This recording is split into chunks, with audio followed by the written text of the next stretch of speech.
Welcome po sa ating Bukid Channel. So, ngayon meron pa po tayo palay na nagbubunga pa lang. Ayan. Ayan hanggang doon. So, dalawang kahon, dalawang box po na palay.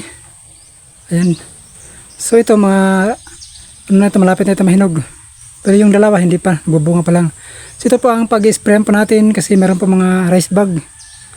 So, spray natin yan. So, ito po mga kabukid na ating sprayer. Ang gagamitin natin. Ito po ang ating ginagamit. Ayan, so ito po ang ginagamit natin mga kabukid. Ito ang lanit.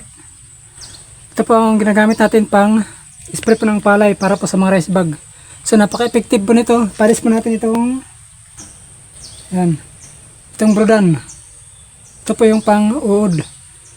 Pag sinama po ang dalawang ito, sigurado mga kabukid, laglag po ang mga rice bag nito at saka mga uod. Kahit ito lang mga kabukid, napaka-effective po nito.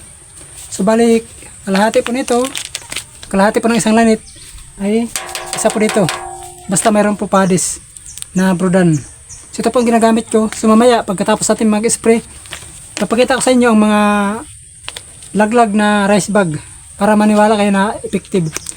Para sa mga gusto gumamit nito, ayan, check nyo lang dito sa baba para makabili kayo nito.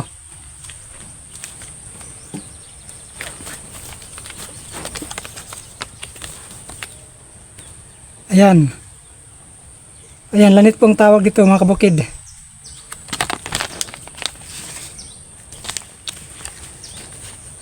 At sama na itong brodan.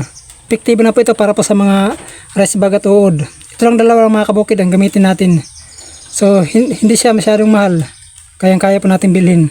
Para po sa mga maliit na magsasaka, kagaya ko. Kabukid, medyo maambon niya mga kabukid. Pero tutuloy pa rin tayo sa pag-spray ng ating palay. Kahit umulan mamaya, basta matapos na tayo ngayon. Kasi patay naman po yung mga rice bag, hindi na po sila makakabalik kapag na-spray na po natin. Kahit umulan pa mamaya, okay lang po basta nakapag-spray na po tayo ngayon. Hindi lang sumabay ang ulan sa pag-spray po natin. So ayan, abangan nyo mamaya. Pakita ko sa inyo kung gaano ka-effective itong ating gamit na lanit at saka brodan. Itong dalawa lang mga kabukid ang ginagamit ko dito sa palayan. Kasi ito po ang kaya ko lang bilhin na mura lang po. Compare po sa ibang mga pesticide na masyadong mahal, sobrang taas ang presyo nila. So ayan, napakita ko sa inyo mamaya mga kabukid ang mga laglag na rice bag para maniwala po kayo. So ayan, abangan nyo mamaya.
So ayan mga kabukid, masyadong mainit mga kabukid. Ayan, napakainit talaga ng araw. So pahinga muna tayo, hindi pa tayo tapos. So yung isang box pa lang po natapos natin dun sa unahan. At meron pa tayo dito isa. So hindi pa tayo tapos. Pahinga muna tayo mga kabukid kasi napaka-init po ng araw ngayon.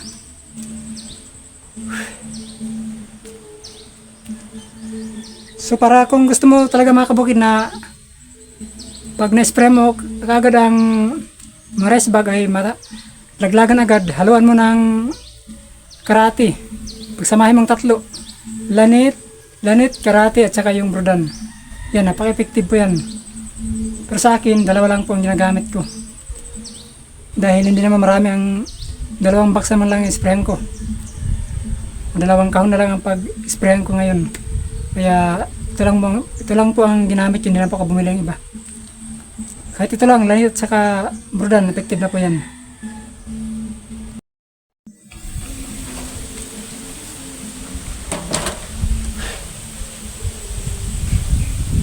Yan, so grabe mga kabukid, nakakapagod talaga mga kabukid. So pag mainit ang araw, so madali ka talaga mapagod kapag mainit masyado ang araw. Yan, tingnan nyo.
So ayan mga kabukid. Ayan, tingnan nyo, laglag talaga ang mga uod.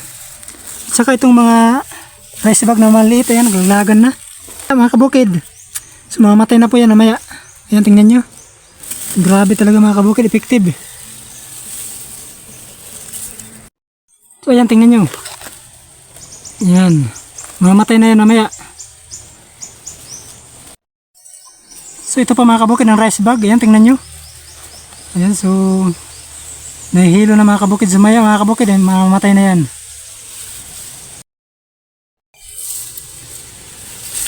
So ayan na mga kabukid, yung sinasabi ko mga kabukid na yan. Ayan, so ilang minuto pa lang yan ay naglaglagan na po. Ayan, naglaglagan na po ang mga rice bag, ilang minuto pa lang yan.